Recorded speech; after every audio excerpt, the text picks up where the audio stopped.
আজ আপনাদের সামনে তুলে ধরছি একটি বাস্তব ঘটনা, যে ঘটনাটি ঘটেছে গোপালগঞ্জ জেলার জালালাবাদ ইউনিয়নে। গল্পটি খুবই মর্মান্তিক। গল্পটি শুরু হয় সন্ধ্যা ৯টা থেকে। আপন দুই ভাই, একই বাবার দুই ছেলে। এরা দুই ভাই মাছ মারে। আপনারা জেনে থাকবেন, নদীতে নৌকায় জাল ফেলে মাছ ধরাটা যে জেলেরা মাছ ধরে থাকে, সেই জেলেরই জেলে ছিল তারা। তো দুই ভাই মাছ ধরতেছে, তবে তারা সন্ধ্যার যে রাতের যে খাবার, এই রাতের খাবারটা না খেয়ে তারা কাজ শুরু করে দেয়। এবার বড় ভাই ছোট ভাইকে বলছে, ছোট ভাই, তাহলে তুমি এখন গিয়ে খাবার নিয়ে এসো। তখন রাত মেবি 10টা বাজে। তো ওইখানে যে নদীটা ছিল, এই নদীর পাড়, যে পাড়ে তাদের বাসা, এই পাড়টা প্রচুর ভেঙেছে। এই সাইডে প্রচুর ভেঙেছে। তো নদীটা যেখানে ছিল তার থেকে অনেকটা ভিতরে চলে এসেছে।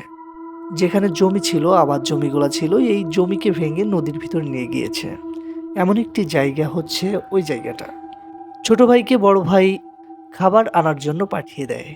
সেই দিন রাতে তাদের বাসায় তৈরি হয়েছিল রুটি, আলু ভাজি এবং রুটি। তার ফ্যামিলির কাছ থেকে যেটা জানা যায়, তার ফ্যামিলি থেকে সে খাবার নিয়ে এসেছে এবং বড় ভাইয়ের কাছেও ছোট ভাই খাবার নিয়ে নৌকায় এসেছে। বড় ভাইয়ের হাতে একটা একটা লোহার একটা দাও রয়েছে, একটা কাঁচি রয়েছে। হতে পারে জালে অনেক সময় বিভিন্ন প্রকার প্রাণী বাঁধতে পারে, যেমন সাপ, কাঁকড়া। সো এগুলাকে ছাড়ানো বা কাটার জন্যই হয়তো বা সেটা ব্যবহার করে থাকে। এবং যে জেলেরা যখন নদীতে থাকে দেখবেন, তারা সব সময়ের জন্য কাছে আগুনটা রাখার ট্রাই করে। তারা সর্বদা আগুনটা রাখে। ছোট ভাই কুলে এসে ডাক দিয়েছে, দাদা, ও দাদা, আমাকে তুলে নাও।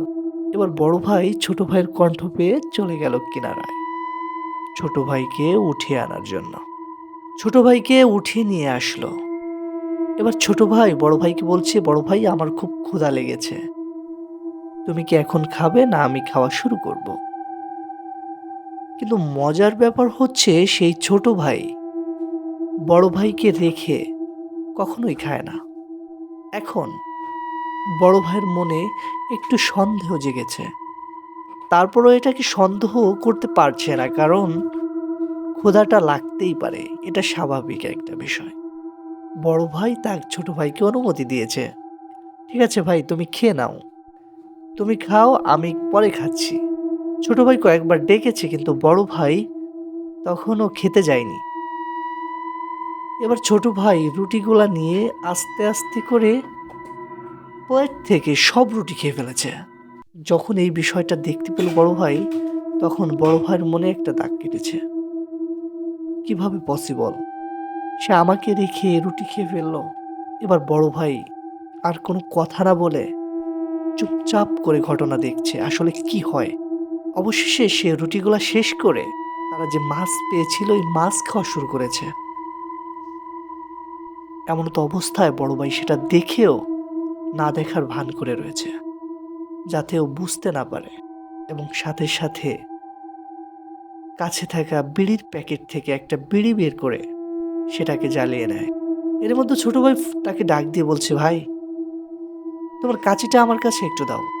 এবার বড় ভাই আরো বেশি মনের ভিতর সন্দেহ তাকে ছুঁয়ে দেয়। কি ব্যাপার, হঠাৎ করে আমার কাছে কাঁচি যাচ্ছে, আবার রুটি এনে একা খেয়ে ফেললো। তখন বড় ভাই ছোট ভাইকে বলে, না রে ভাই, আমার কাছে আছে, থাক, তুই বসে থাক। এবার বড় ভাইয়ের কাছ থেকে সেই লোহা, সেই আগুন, বিড়ি, এগুলা ছিনিয়ে নেওয়ার জন্য বিভিন্ন কৌশল অবলম্বন করছে। ভাইকে অনেকভাবে ডাকছে। তখন আরো বেশি সন্দেহ হলো যে আমার ছোট ভাই, সে তো আমাকে এভাবে ডাকে না, এভাবে করে না। বড় ভাইটা ছিল একটু বুদ্ধিমান কোয়ালিটির।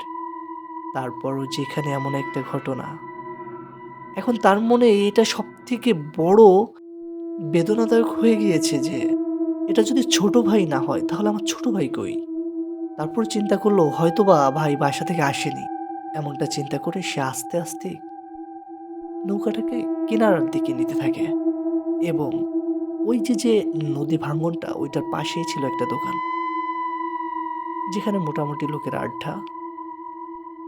তার কাছাকাছি গিয়ে সে জোরে একটা চিৎকার মারে। তার চিৎকার চলে যায় সেই দোকানের কাছে। সেখানে থাকা কিছু লোকজন দৌড়িয়ে আসে। তাদের দেখে সে জোরে আরো হাউমাউ করে চেঁচিয়ে ওঠে। আর তখনই তার হাত পা থেকে বল চলে যায়। আর এমন মুহূর্তে ওই যে ছোট ভাই এই নদীর ভিতর লাফ দিয়ে পড়ে। তখন বড় ভাইকে নৌকা থেকে এরা বাসায় নিয়ে যায়। বাসায় নিয়ে সুস্থ করার পর বলে, "ছোট ভাই কই?" তখনই একটা কান্নার ঢল নেমে যায়। পরিবারের ছোট ছেলে। তাদের বুঝতে বাকি থাকে না ছোট ভাইকে মেরে ফেলেছে। এবার এই বড় ভাই যে জায়গাটায় সেই ছোট ভাই সাজা যেটা ছিল, সে যেখানে লাফ দিয়েছে ঠিক ওই জায়গাটায় ডুবুরি এনে চেক করানো হয়েছে। মাথা পর্যন্ত মাটির নিচে গাড়া। সেখান থেকে সেই ছোট ভাইকে উদ্ধার করা হয়। খুবই কষ্টজনক, দুঃখজনক একটি মৃত্যু। যেন তার গুনাহকে মাফ করে দেয়।